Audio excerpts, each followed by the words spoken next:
permasalahan di perusahaan itu selalu ada. Pasti. Dari awal ketika kita mendirikan, Mm-mm. ada permasalahan, kita selesaikan, nanti di titik tertentu akan ada masalah lagi dan seterusnya ya sampai tentunya si perusahaan ini ada gitu. Kalau udah perusahaannya nggak ada, tutup ya nggak ada masalah gitu. Iya, betul. Malah masalah itu penting ya Penting, untuk berarti maju perusahaan. tanda perusahaan itu masih eksis. Basic untuk bisnis sebenarnya kita nggak ada. Iya. Harus belajar dari nol banget. Bener. Dan biasa anak muda jiwanya cukup menggelora, jadi merasa dirinya paling benar dan paling hebat. Aku juga baca-baca gitu ya dari kayak jurnal gitu, ada penelitian kalau 25% itu biasanya perintis bisnis itu gagal di 1 tahun pertama. Kemudian juga 35% itu di tahun kedua. Kemudian dilanjutkan lagi tahun ketiga itu malah lebih gede ya persenannya, 44% itu gagal. Dan 5 tahun itu kayak masa kritisnya gitu Mas Adon. Nah gimana ini Mas Adon dalam mempertahankan bisnis dalam 5 tahun masa kritis itu sampai sekarang 8 tahun, bahkan nanti mungkin sampai 1 dekade, sampai berabad-abad mungkin. Gimana Mas Adon? Nah, kita sebagai engineer di bidang geospasial, pembuatan peta dan seterusnya itu tentu akan selalu dicari dan bisnis ini akan terus berkembang. Itu di hulunya. Di hilirnya, wow itu semakin akan berkembang di banyak ke depan banget. ya, benar. Ini Kayak itu baru.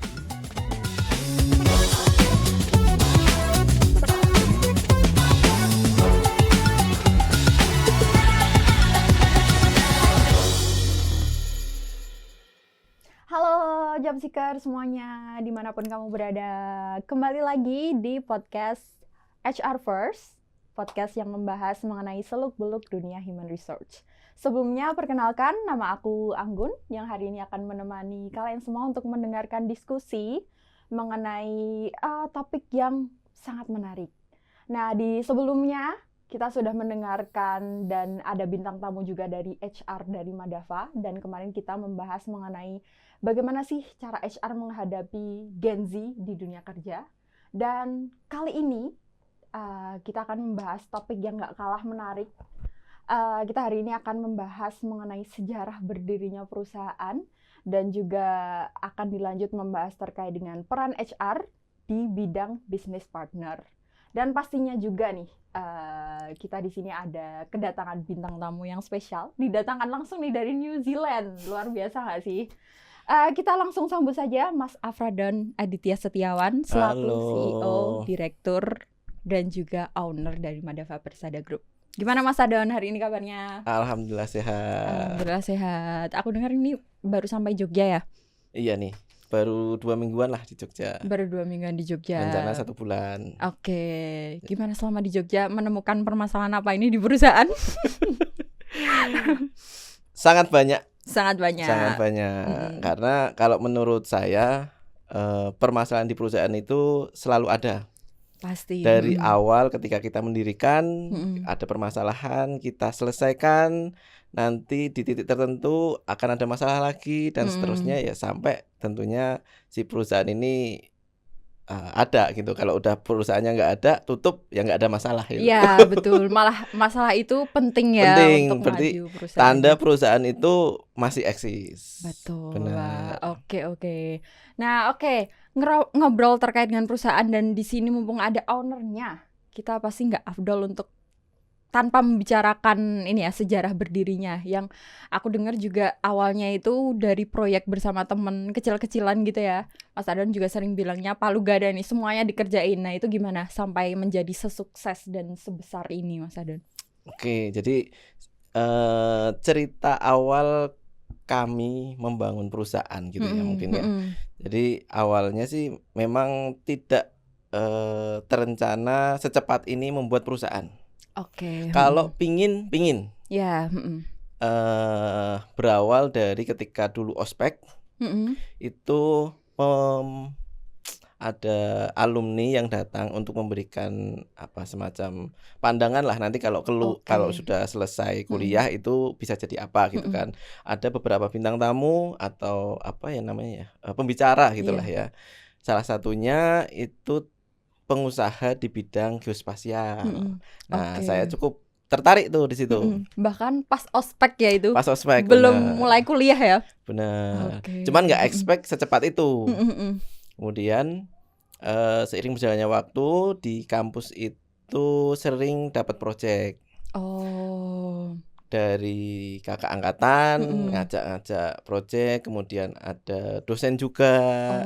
Terus Oh. seiring berjalannya waktu kenal sama alumni dan Mm-mm. akhirnya yang awalnya di hire harian dan personal, Mm-mm. seiring berjalannya waktu kita dapat proyek sehingga menghandle satu proyek tersebut. Oh. Jadi kan Oke, skupnya oke. semakin gede nih Ya. kan gitu kan. Nah, kemudian waktu kuliah, jadi setelah selesai S1 saya lanjut S2. Nah, saat S2 itu semakin banyak proyeknya. Jadi disambi juga kuliah S2. Di saat itu beberapa kali dalam jangka waktu 6 bulan itu kami harus memasukkan penawaran tapi harus berbadan hukum atau berbentuk Oh. perusahaan. Case-nya kan dulu kita kayak freelance sama Ya, perkumpulan teman-teman gitu aja Iya, kan belum ada setidaknya. suatu perusahaan yang Bener. dimana. Nah, terus akhirnya kita pinjam bendera istilahnya atau pinjam Oke. nama perusahaan untuk kita ajukan dalam proyek tersebut. Nah, kalau dihitung-hitung biaya untuk sewa perusahaan itu, nama perusahaan itu jauh lebih mahal daripada bikin sendiri. Secara administrasi ya ini ya. Secara administrasi. Terus akhirnya, kenapa nggak bikin aja kan gitu kan. Akhirnya kita bikin secara administrasi. Oke. Nah, serunya sebenarnya kan game untuk kita jadi freelance sama game untuk membuat perusahaan itu sangat berbeda. Gimana Ya kan? itu perbedaannya? Perbedaannya kalau freelance ya kita dapat pekerjaan kita kerjakan selesai. Ya. Nah, kalau perusahaan kan sebenarnya perusahaan yang benar ya, maksudnya yang memiliki visi misi dan seterusnya. Ya, kita harus bisa membuat perusahaan ini bisa berkembang sesuai dengan tujuannya, visi misinya dan seterusnya. Nah, kalau freelance kan enggak untuk menghidupi diri sendiri nih. Ya. Ya kan? Oke. Cara mainnya berbeda. Ya. Nah, disitulah tapi saat itu pola pikirnya kan masih sama kayak freelance. Namun kami sudah punya administrasi perusahaan. Tapi secara mindset, secara aktualnya semua sebenarnya masih gaya freelance. Tanpa aturan bebas kayak gitu. Tanpa aturan, tanpa sistem. Ya kayak orang freelance saja gitu. Cuman punya rumah. Iya, dalam satu tempat kayak gitu ya. Bener. Oke. Nah, di situ banyak permasalahan sebenarnya. Karena tentunya itu tadi ketika kita dapat project, kita bikin tim. Ya. Ambil dari teman-teman freelance katakanlah. Nah, setelah bikin tim dikerjakan selesai. Kadang itu kan pasti ada permasalahan-permasalahan saat mengerjakan proyek tersebut.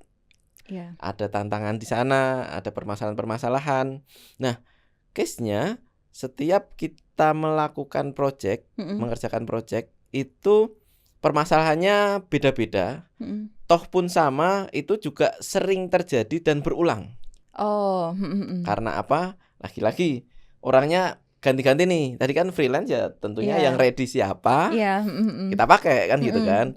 Kita belum punya standar, kita belum punya sistem, SOP-nya seperti apa itu ya belum jelas kan gitu. Oke. Mungkin itu yang awal kenapa saya buat perusahaan, kemudian di titik mungkin di tahun sampai 2021 lah gitu. Yang awalnya 2017. 2017 itu masih yang dari freelance itu atau udah terbentuk perusahaannya nih? Nah, yang perusahaan tadi itu 2017. Oke. Terus sampai 2021. Mindset seperti itu terjadi sampai 2021. Berarti kurang lebih Oh, sekitar 4 tahunan. oh lumayan lama ya. Lama Mm-mm. sekali. Kita nggak Oh, sadar mm-mm. terhadap itu karena ya pekerjaan selesai aja kok. Iya, Kemudian dapat pekerjaan, dapat mm-mm. proyek, dapat. Iya, Merasa nggak ada masalah. mm-mm. Ibarat orang kalau sakit, Mm-mm. sebenarnya sakit nih, Iya, asam urat dan sebagainya gitu mm-mm. ya. Kayak Mbak Anggun ini kolesterol Iya, kayaknya. waduh. Betul, Mas Alun apa kemarin? Tekanan darah tinggi. Tekanan melihat anak-anak ini jadi tekanan darahnya jadi tinggi nih. Waduh. Dengerin itu guys. Nah, sering kita tidak tahu atau tidak bisa mendiagnosa sendiri kan gitu kan. Ya merasa baik-baik aja. Ya kan? Iya. Meskipun tekanan darah tinggi nih, fine-fine aja kok. Oh, oke. Misal kolesterolnya tinggi, fine-fine aja nggak? Betul. Fine-fine Fine aja, aja, nggak ya kan? merasakan apa-apa tiba-tiba Bener. kolesterol tinggi gitu. Nah itu yang terjadi sama kami juga seperti itu. Kita nggak sadar kalau sebenarnya itu sebuah dibilang penyakit gitu ya, yang harus dihilangkan dan harus diperbaiki. Cuman kita nggak sadar dan masih alhamdulillahnya masih sadar gitu kan. Tadi kan wah lama juga ya 4 tahun kan gitu. Ya alhamdulillahnya 4 tahun sadar. Case-nya kalau kita nggak sadar sampai sekarang gitu kan. Itu yang beda cerita ya. beda cerita.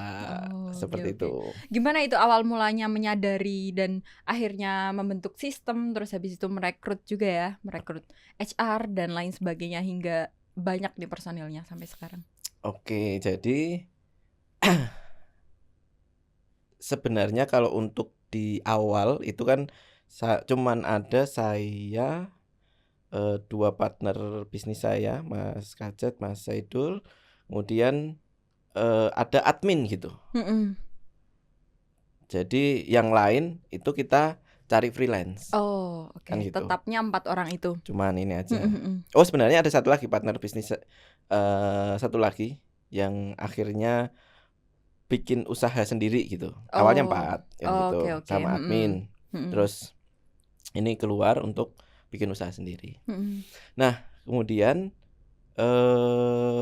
waktu COVID itu sering atau banyak webinar tuh. Ya. Jadi FOMO terkait webinar itu cukup banyak di semua lini, semua bidang. Ya. Termasuk orang-orang menyuarakan terkait kemampuannya untuk berbisnis dan seterusnya kan gitu ya. Bagian dari brandingnya mereka kan gitu. Betul. Nah, sempat mengikuti webinar gratis karena banyak yang gratis juga saat itu. Kemudian mulai menyadari, berarti perusahaan yang sekarang saya jalankan ini ada something yang kurang pas ini kan gitu kan. Mulailah ada perasaan seperti itu. Tapi seiring berjalannya waktu semakin penasaran apa sih sebenarnya dan seterusnya. Karena kami ini kan terbentuk dari atau lulusan dari engineering gitu ya. Ya. Lulusan teknik. Sehingga basic untuk bisnis sebenarnya kita nggak ada. Iya. Harus belajar dari nol banget. Bener. Dan biasa anak muda jiwanya cukup menggelora. Jadi merasa dirinya paling benar dan paling hebat. Iya. Ya kan? Jadi tidak ternotis hal-hal yang itu tadi, yang kurang pas gitu kan. Terus singkat cerita saya memperdalam ilmu bisnis. Oke.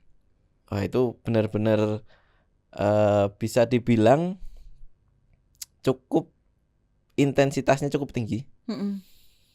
Mengulik terkait bisnis itu harusnya gimana, menjalankannya gimana, sistemnya apa, dari awal itu frameworknya harus gimana, itu semua mencoba untuk mempelajari. Dikatakan bingung, ya kan?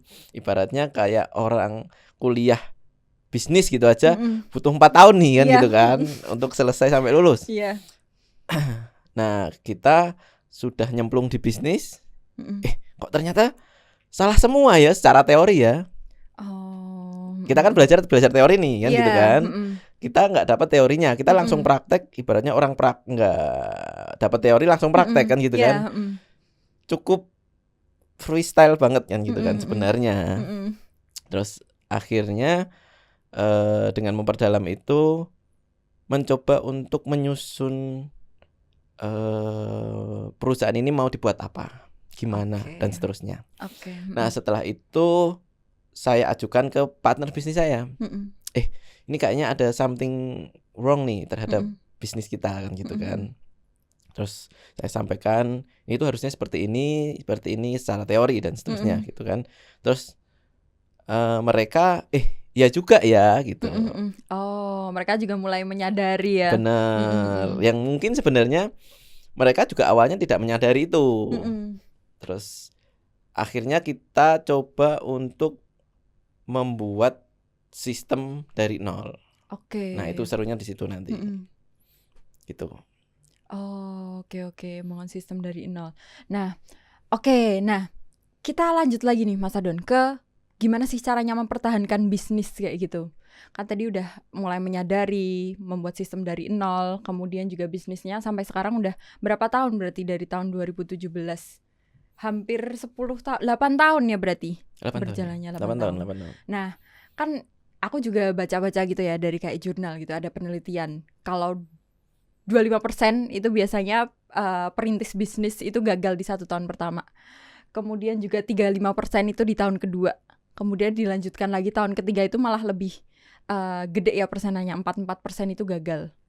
Dan 5 tahun itu kayak masa kritisnya gitu Mas Adon. Nah gimana ini Mas Adon dalam mempertahankan bisnis dalam 5 tahun masa kritis itu sampai sekarang 8 tahun, bahkan nanti mungkin sampai 1 dekade, sampai berabad-abad mungkin. Gimana Mas Adon? Amin. Semoga bisa long last lah ya. Amin. Jadi memang tantangan itu cukup berat di awal-awal memang. Dari circle kami pun banyak yang mendirikan dan tidak bisa survive di 5 tahun pertama. Itu data valid gitu ya. Sudah terbukti berdasarkan berdasarkan pengalaman. Benar kan gitu. Nah, ada juga yang sampai 10 tahun akhirnya tutup juga. Ada gitu. Cuman jumlah yang banyak atau persentase banyak itu memang 5 tahun pertama. Di tahun-tahun pertama. Benar. Nah, kalau ditanya gimana sih caranya untuk bisa survive di industri ini kan gitu kan. Betul. Nah, mungkin banyak faktor sebenarnya. Saya nggak memungkiri bahwa saya cukup beruntung. Karena di 5 tahun pertama kami cukup freestyle itu tadi. Iya, 4 tahun tadi ya belum sadar. Iya benar kan. Dari 5 tahun, 4 tahunnya freestyle nih. Iya. Nah di tahun-tahun yang kelima inilah kita baru mencoba untuk memperbaiki. Oke. Nah tadi saya bilang 4 tahun ini kami cukup beruntung. Beruntungnya apa? Ada proyek dari pemerintah terkait geospasial dan itu continue.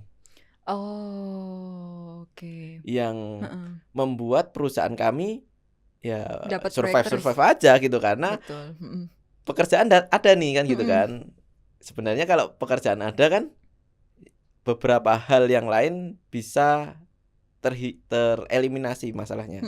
Karena masalah utama perusahaan itu bukan ke produknya, tapi lebih ke tidak bisa mendapatkan klien. Semisal contohnya ya, kayak Anggun mau jualan tahu crispy katakanlah. Produknya ada nggak? Ada. Enak nggak? Enak katakanlah. Menurutku enak. Iya kan? Sebagai owner. Oke. Dijual nih. Kalau nantinya laku kan berarti bisa survive. Kalau nggak laku berarti permasalahannya nggak ada yang beli. Betul. Nah ketika saat itu ada yang beli kan gitu kan jasa kami dan itu continue, nggak masalah kan, survive kan? Iya. Itu jadi kalau ditanya ketika 5 tahun pertama kita cukup beruntung karena ada proyek nasional dari pemerintah sehingga kita bisa survive. Ya. Nah, lanjut yang tadi nih kaitannya sama membangun dari nol setelah 4 tahun Ya, dengan sistem seperti itu kan gitu kan. Poinnya di situ. Mm-mm. Nah, sebenarnya ketika kita membuat sistem dari nol ini benar-benar kita mencoba untuk riset. Mm-mm. Apakah di bidang ini bisa berkembang dan terus dalam jangka waktu yang cukup panjang. Mm-mm. Kan gitu ya. Mm. Nah, ketika kita melakukan riset dan seterusnya, wah, untuk di bidang geospasial ini nggak ada habisnya ini nanti. Oh, pasti akan ada terus. Pasti Mm-mm. ibaratnya kayak gini nih. Buat peta gitu ya. Oke. Mm-mm. Buat peta di suatu wilayah katakanlah, Mm-mm. biar gampang untuk memahaminya. Nah, case-nya ketika 5 tahun lagi Mm-mm. masih relate nggak peta di lokasi tersebut? Masih. Yakin? Oh, banyak perubahan yang terjadi. Banyak perubahan. Oh iya, pembangunan dan lain sebagainya. Benar. Oh. Berarti kan ada updating peta. Mm-mm. Dan pasti akan ada terus. Pasti ada terus. Oh. Kayak ditambang katakanlah. Iya. Ditambang malah lebih ekstrim lagi. Mm-mm. Karena day by day si material tambang ini kan dikeruk. Berarti harus ada yang namanya monitoring. Nggak nunggu 5 tahun. Yeah. Dalam jangka waktu 1 bulan aja udah berubah nih. Betul. Ya Secepat kan? itu. Secepat itu. Nah, kita sebagai engineer di bidang geospasial, pembuatan peta dan seterusnya itu tentu akan selalu dicari dan bisnis ini akan terus berkembang. Itu di hulunya. Di hilirnya, wow, itu semakin akan berkembang di ke depan ya, benar. Ini kayak itu baru hulunya ya. Baru hulunya. Hilirnya, kalau tadi hulunya seperti itu, hilirnya itu kayak aplikasi Gojek gitu. Oke. Itu kan ada peta di mana kita posisi kita sekarang, kemudian kita mau GoFood, lokasi tenannya di mana, terus ojolnya di mana, kemudian membawa pesanan kita dan seterusnya kan gitu kan. Itu kan sebenarnya salah satu bentuk aplikasi dari bidang geospasial. Oh iya. Dan kedepannya lokasi peta benar, dan kedepannya hal-hal seperti itu sangat bisa dikembangkan dan dimanfaatkan dalam banyak bidang dan banyak hal. Jadi bisnis di bidang geospasial ini saya pikir tidak akan ada habisnya gitu. Cuman kita memang harus bisa beradaptasi dengan teknologi. Kemampuan personil juga harus kita tingkatkan dan seterusnya. Dan industrinya sekarang seperti apa, kita harus memahami dan beradaptasi terhadap kondisi yang ada. Gitu. Oh, oke. Berarti untuk kedepannya nanti pasti akan ada lagi kayak gitu ya? Benar. Oke. Kalau ini Mas Adon, tantangannya sejauh ini itu yang paling berat itu apa untuk mengembangkan bisnis dan mempertahankan bisnis ini? Mungkin dari, kalau terkait dengan biaya proyek kayaknya tadi insya Allah aman lah kayak gitu. Kalau dari yang lainnya gitu, ada nggak Mas Adon kayak mungkin ya kayak regulasi mungkin, atau dari kompetisi mungkin dari perusahaan lain, itu gimana Mas Adon? Oke. Jadi tantangan itu kan ada kaitannya sama eksternal sama internal sebenarnya. Ya. Kalau dari eksternal tentu banyaknya kompetitor yang hadir. Kompetitor-kompetitor baru mulai datang, mulai terbentuk dan seterusnya. Itu tentu menjadi tantangan. Karena saya yakin hadirnya kompetitor baru yang mungkin lebih fresh, memiliki ide-ide baru, itu akan bisa menggantikan yang perusahaan yang tidak punya inovasi, tidak punya ide yang baru, tentu akan tergeser kan gitu. Itu tantangannya. Karena saya menyadari hal tersebut. Perusahaan-perusahaan yang sudah ada sebelumnya itu tergeser perusahaan-perusahaan baru seperti kami kan gitu kan. Iya. Nah, kami pun juga nanti kalau tidak bisa mengikuti zaman tentu akan tergeser oleh perusahaan-perusahaan yang lebih baru lagi. Betul sekali. Anak-anak muda yang lebih kreatif, Mm-mm. punya energi yang banyak kan gitu. Iya, Mungkin sekarang kami masih punya energi yang cukup besar kan gitu kan. Cuman nggak tahu nih 10 tahun, 15 tahun lagi dari mindset, tenaga berubah tentu ketika ada hal atau perusahaan baru yang lebih fresh akan bisa tergeser kan gitu. Itu terkait kompetitor. Iya. Dan itu hal yang biasa di bisnis kan Iya, gitu. Tinggal kita bisa mengantisipasinya seperti apa. Kemudian ada regulasi. Regulasi ini sebenarnya kalau boleh dibilang setiap project itu akan memiliki syarat-syarat khusus. Nah, itu yang kita juga harus notice terhadap regulasi yang ada, yang diterbitkan. Misal di tahun 2025 ini ada syarat untuk melakukan kegiatan di pertambangan. Oh, oke. Misal case-nya ya. Jadi apapun kegiatan di pertambangan itu harus punya izin khusus. Oke. Nah, kayak di GSP, Geosurvey Persada Indonesia ini sudah mengantongi izin. Saya lupa namanya.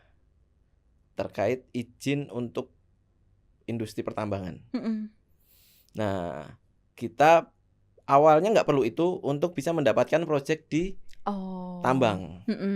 Misal ada pemetaan volume batu bara atau pemetaan terkait update progres tambang dan seterusnya itu nggak perlu. Nah 2024 akhir kalau nggak salah ada regulasi itu, kita notice, terus kita melakukan pengajuan di awal tahun ini. Terus sekarang kita sudah mengantongi. Nah itu menjadi tantangan kita. Kalau kita notice terhadap regulasi baru, aman. Tapi kan kadang kita juga dengan kesibukan nggak notice nih kan gitu kan ada regulasi baru. Nah itu yang kita mungkin kok belum punya izin terkait ini ya, padahal untuk masuk ke lelang itu, pekerjaan itu, proyek itu harus mengantongi izin itu kan gitu. Nah itu yang